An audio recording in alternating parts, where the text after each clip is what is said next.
સ્વભાવ છે.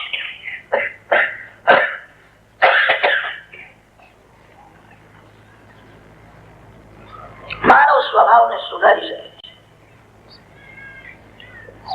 સત્કર્મ અને સત્સંગ કરે તો સ્વભાવ સુધરે છે.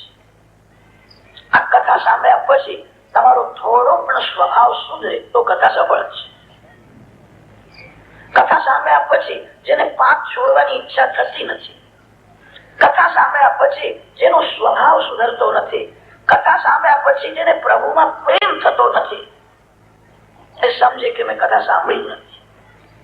મેં તો સાંભળી પણ મહારાજને હજુ બરાબર કથા કરતા જ આવડતી નથી. મહારાજ બરાબર કથા કરતા હોય અને તમે શાંતિથી કથા સાંભળતા હોય, કથા સાંભળ્યા પછી તમને પાપ છોડવાની ઈચ્છા થવી જોઈએ. કથા સાંભળ્યા પછી સ્વભાવ સુધરવો જોઈએ. ભગવાનના દર્શન માનવ શરીરમાં થાય. માનવ પાપ છોડી શકે છે. માનવ સાવધાન રહે તો સર્વકાળ માનવ ભક્તિ પણ કરી શકે છે.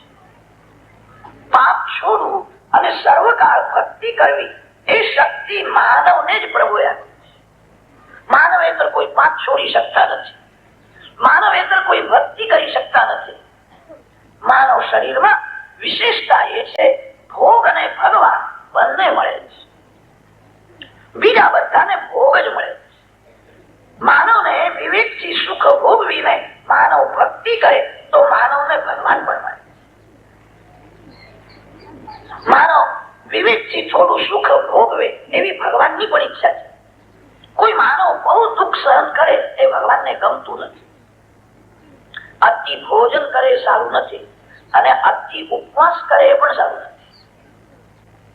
કેટલાક લોકો અતિ ઉપવાસ કરે છે, ઠીક છે, બહુ સારું નથી.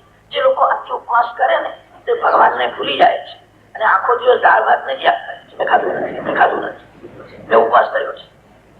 ભગવાન ભૂલાય અને મન અન્નનું ચિંતન કરે તો ઉપવાસ કાઢા.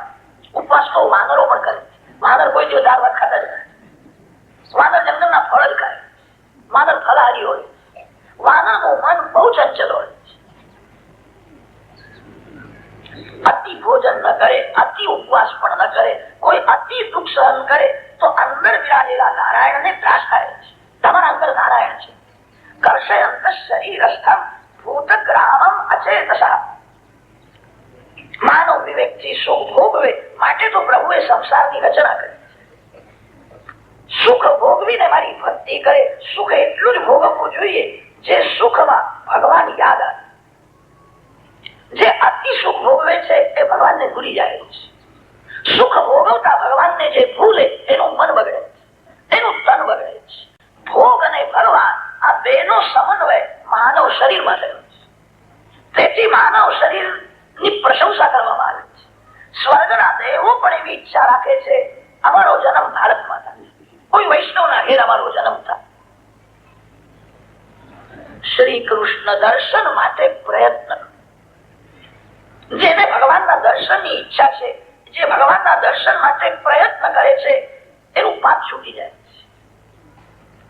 જેને ભગવાનના દર્શનની ઈચ્છા નથી, જે પરમાત્માના દર્શન માટે પ્રયત્ન કરતો નથી, એ જ પાપ કરે છે.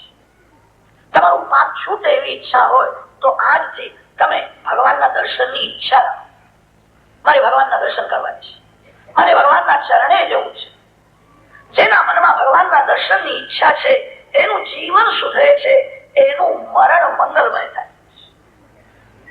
સંસારનું કોઈ પણ સુખ ભોગવવાની જેના મનમાં વાસના છે એનું મરણ બગડે છે. જેના મનમાં ભગવાનના દર્શનની ઈચ્છા છે કદાચ એને દર્શન ન થાય. ભગવાનના દર્શન સુલભ નથી, દુર્લભ છે. પણ જેના મનમાં ભગવાનના દર્શનની ઈચ્છા છે, ભગવાનના દર્શન કરવા માટે જે પ્રયત્ન કરે છે, એને ભલે દર્શન ન થાય અને મરણ થાય તો એનું મરણ મંગલમય થશે. શ્રી કૃષ્ણ દર્શનની ઈચ્છાથી જીવન સુધરે છે. શ્રી કૃષ્ણ દર્શનની ઈચ્છા રાખવાથી મરણ મંગલમય થાય.